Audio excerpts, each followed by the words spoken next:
If you are new to gardening, have limited space, or little kids, consider container gardening. There is no need to buy containers. Look around your house and recycle what you have.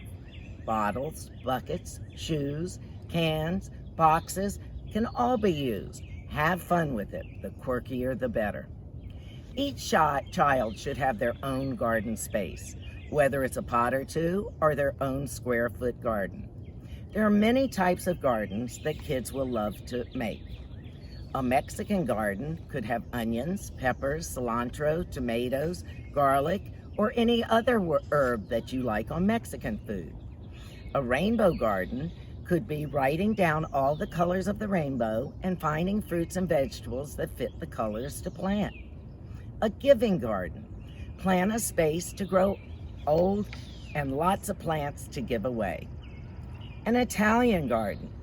Homemade pasta sauce with tomatoes, onions, bell peppers, basil, and oregano. Any gardener can get confused about what they have planted unless you mark each plant. This is a great way for kids to learn plant ID by their levels and help organize their growing space. Sticks, stirrers, popsicle sticks, rocks, or wooden spoons can be dipped in paint and then write down the plant name with a permanent marker. Some helpful hints are: set them up for success. Choose plants that grow well and don't need much babysitting. Use a plant or a small plot, a planter or a small plot on the ground that they won't get overwhelmed with. Make water easily accessible. We want them to have a sense of accomplishment and the desire to plant again. Let kids own their garden. It's their space. They could even name it. Make plant markers with them. Let them prepare the soil and be part of every step of the process. Remind them of their responsibility and help them along the way. Put gardening on the chore chart. Buy real garden tools for them that are smaller and teach the older ones to care for the tools.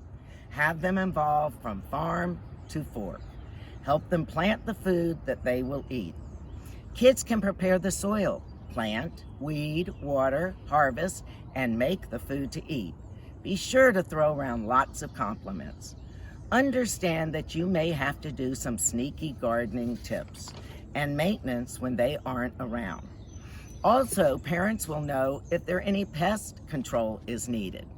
The garden won't be perfect, but you can always divert their attention to something they can create, like a scarecrow. Let kids show off their gardens to relatives and friends. They will enjoy repeating what they have learned, and hopefully will want to do it again next season. Hope you enjoyed gardening with kids, and have a great day.